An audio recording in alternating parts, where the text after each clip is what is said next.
السلام علیکم ورحمۃ اللہ وبرکاتہ۔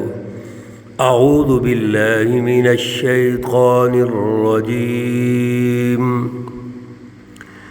بسم اللہ الرحمن الرحیم۔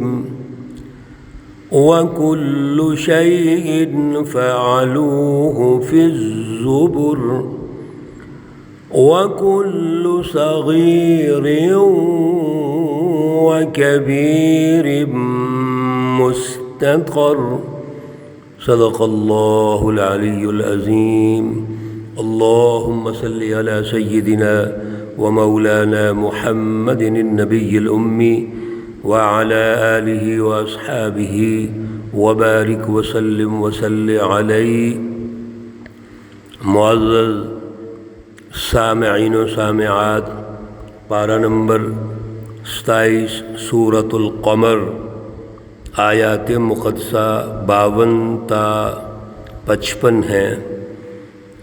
اللہ رب العزت ان آیات کا فہم اور شعور عطا فرمائیں اور عمل کی توفیق اور صلاحیت عطا فرمائیں۔ کل کے درس میں کوشش کی گئی تھی ان آیات کی تکمیل کریں، یہ اس سورہ مقدسہ کی آخری آیات ہیں، لیکن کچھ اہم چیزیں تھیں جو پھر درس میں مکمل نہیں ہو سکیں، اور آج انشاءاللہ العزیز مکمل کریں گے۔ دو جماعتیں، ایک مجرمین ہیں، ایک متقین ہیں۔ ان دونوں جماعتوں کا پس منظر اللہ کی سچی رہنمائی، انبیاء علیہم الصلاۃ والسلام کی تشریف آوری جو نذیر بن کے آئے، اور اللہ رب العزت نے ان سچے انبیاء اور رسولوں کو سچی رہنمائی دے کے بھیجا، لیکن جنہوں نے مان لیا وہ متقین ہو گئے، اور جنہوں نے نہیں مانا وہ مجرمین ہو گئے۔ تو مجرم ہونا اور متقی ہونا یہ از خود نہیں ہے، اس کا پس منظر ہے۔ جو اللہ کے نبیوں کو مان لیتے ہیں، سچی رہنمائی کو مان لیتے ہیں، وہ کامیاب ہیں، متقین ہیں۔ جو نہیں مانتے، جو جھوٹی جماعتوں کے پیچھے چلتے ہیں، شیطانی جماعتوں کے پیچھے چلتے ہیں، وہ مجرمین ہیں۔ تو مجرم ہونا یا متقی ہونا یا اللہ کی جماعت کا حصہ بننا یا شیطانی جماعت کا، یہ تو عمل و کردار سے پتہ چلے گا۔ اس لیے یاد رکھیے، جو اللہ کے سچے رسولوں کے ساتھ ہوں گے، سچی جماعتوں کے ساتھ ہوں گے، وہ کامیاب ہیں، دنیا اور آخرت میں کامیاب ہیں۔ ان کو عزت ملے گی، دنیا میں بھی عزت و شوکت ملے گی۔ کیوں؟ انہوں نے اللہ کے دین کو غالب کرنا ہے، اللہ کی اعلیٰ فلسفی کو غالب کرنا ہے اور اس کی بالادستی قائم کرنی ہے۔ ان کا اپنا تو مشن ہی کوئی نہیں، ان کا ایک مشن ہے کہ اللہ راضی ہو جائے اور اللہ کا دین غالب ہو جائے، اللہ کی انسانیت وہ آزاد ہو جائے، انسانوں کے ظالمانہ سسٹم سے آزاد ہو جائے، اللہ کے ساتھ جڑ جائے اور دنیا اور آخرت میں کامیاب ہو جائے۔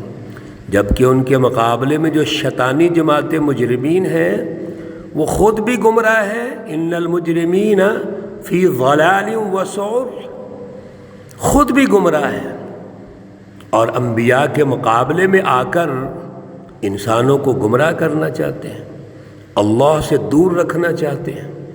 تو مجرمین کے کل کے درس میں اللہ رب العزت نے ہلکے ہلکے اشارے فرمائے تھے کہ مجرمین دنیا اور آخرت میں جہنم میں ہوں گے، آگ میں ہوں گے۔ وقتی جو ان کو مفاد نظر آتا ہے، وقتی چمک دھمک نظر آتی ہے، یاد رکھیے یہ وقتی چیزیں ہیں، مستقل نہیں ہیں۔ مستقل وہی ہوگا جس کو اللہ کی رضا ہوگی، جس میں اللہ کی اطاعت ہے، اللہ خوش ہیں۔ اس لیے اللہ رب العزت نے فرما دیا وَلَقَدْ أَهْلَكْنَا أَشْيَاءَكُمْ، البتہ تحقیق ہم نے تمہارے ساتھیوں کو ہلاک کر دیا، جو تمہارا ساتھ دینے والے تھے ان کو اللہ نے ہلاک کر دیا۔ فَهَلْ مِن مُدَّكِرٍ، بس آپ اس سے فائدہ اٹھاتے نہیں، غور نہیں کرتے، سوچتے نہیں ہیں۔ کتنے ہم نے پیچھے جو اقوام پڑھی ہیں، واقعات پڑھے ہیں میرے عزیزو، اللہ نے ان کو ہلاک نہیں کیا۔ قوم نوح سے شروع ہو جائیے آپ، پھر قوم عاد ہے، قوم سمود ہے، ابراہیم علیہ السلام کی قوم ہے، قوم لوط ہے، آل فرعون ہے، ان کا اللہ نے کچومر نکال دیا، تہس نہس کر دیا، تباہ کر دیا۔ ہم پیچھے یہ سن چکے ہیں۔ تو اللہ رب العزت ارشاد فرماتے ہیں یہ جتنے واقعات آپ سن رہے ہیں، کیا یہ محض سماعت کے لیے ہے؟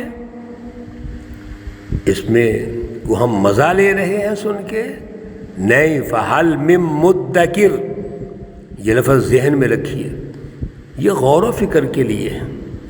اور پھر جتنا بھی اللہ کا نظام ہے وہ تو طے شدہ ہے، اور انسان کے ہر عمل کو اللہ نے محفوظ رکھا ہوا ہے۔ وَكُلُّ شَيْءٍ، اور ہر چیز، فَعَلُوهُ، جو بھی انہوں نے کی، فِي الزُّبُرِ، وہ لکھی ہوئی ہے، وہ اللہ نے لکھ لی ہے۔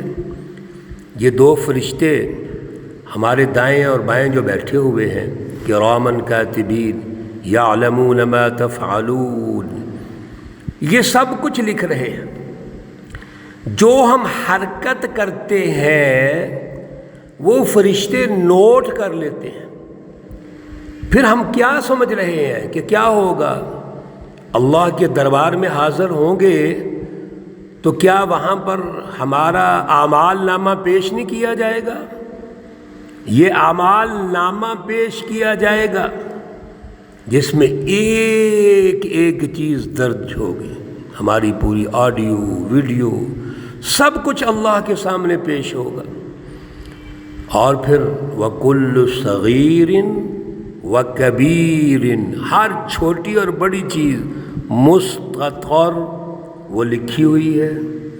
اللہ رب العزت کے پاس کرامن کاتبین بھی لکھ رہے ہیں، اور ایک اس کا بڑا جو سرور ہے، بڑا سسٹم نیٹ ورک جہاں سے شروع ہوتا ہے، مرکز لوح محفوظ، وہاں پر بھی لکھی ہوئی ہے۔ سب دفاتر باقاعدہ مرتب کیے ہوئے ہیں، کوئی چھوٹی موٹی چیز ادھر ادھر نہیں ہو سکتی۔ یہ اللہ کا نظام عدل ہے۔ ان المتقین فی جنات ونہر، سنیے وہ جماعت جو سچی جماعت ہے، جو متقین ہے، جو حزب اللہ ہے، جنہوں نے اللہ کے رسول صلی اللہ علیہ وسلم کا ساتھ دیا، انقلاب لے کے آئے، جد و جہد کی، یہ فی جنات باغوں میں ہیں، ونہر اور نہروں میں ہے۔ یہ ایک لفظ بول کر جنات اور نہر اللہ رب العزت نے ہمیں سمجھا دیا کہ متقین امن، سکون، خوشحالی اور اطمینان میں ہوں گے۔ متقین کو کوئی خوف نہیں ہوگا، کوئی پریشانی نہیں ہوگی۔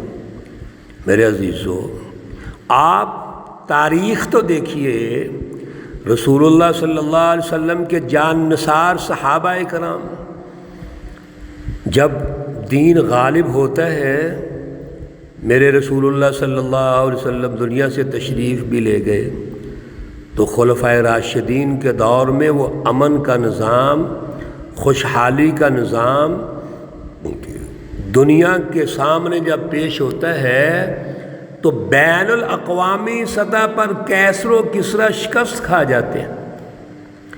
وہ عدل، امن، خوشحالی پوری دنیا پر غالب ہوتی ہے۔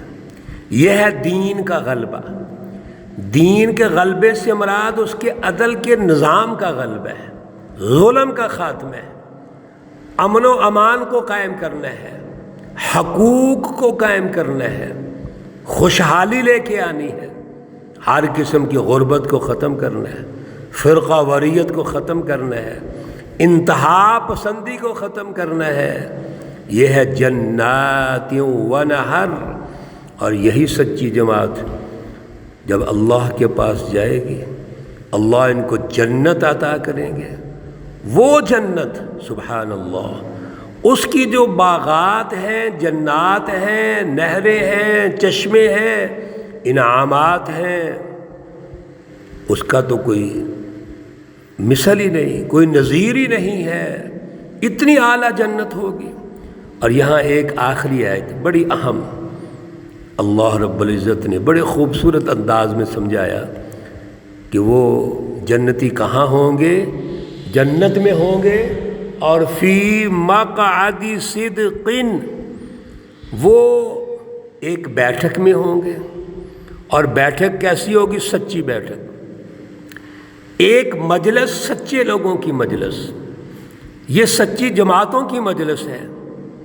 یہ دنیا کے اندر جو اللہ کی رضا کے لیے جد و جہد کرتے رہے، اللہ کو راضی کرتے رہے، اللہ کا خوف دل میں رکھا، انسانیت سے محبت کی، انسانی حقوق پورے کیے، عدل کا نظام قائم کیا، یہ ہے سچی مجلس۔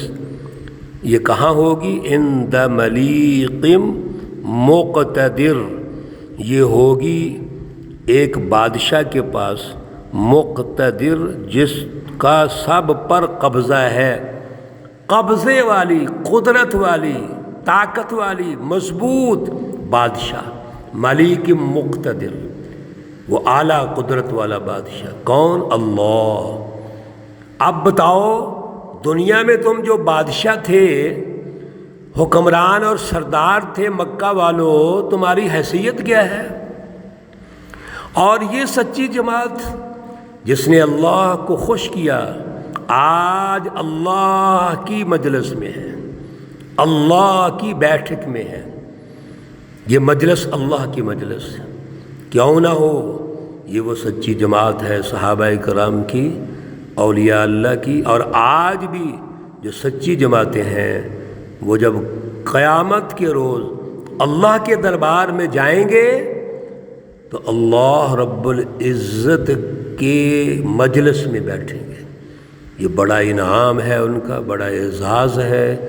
اللہ رب العزت ہمیں بھی اپنی صحبت نصیب فرمائیں، وہ مجلس نصیب فرمائیں جس کو اللہ رب العزت نے اعلیٰ مجلس قرار دیا ہے، ہمیں بھی اس کا حصہ بنائیں، ہمارے اندر وہ صلاحیت پیدا فرمائیں، ہم اپنے ان بزرگوں، اولیاء اللہ، صحابہ کرام، انبیاء علیہم الصلاۃ والسلام کے نقش قدم پر چلتے ہوئے وہاں تک پہنچ سکیں۔ اللہ ہمیں قبول فرمائے۔ اللہ رب العزت تمام بیماروں کو شفائے کاملہ عاجلہ مستمرہ عطا فرمائے۔ اللہ رب العزت تمام مرحومین و مرحومات کو جنت الفردوس میں اعلیٰ مقام عطا فرمائے۔ ربنا تقبل منا إنك أنت السميع العليم وتب علينا إنك أنت التواب الرحيم وصلى الله تعالى على النبي الأمي محمد وعلى آله وأصحابه أجمعين برحمتك يا أرحم الراحمين۔ السلام عليكم ورحمة الله وبركاته۔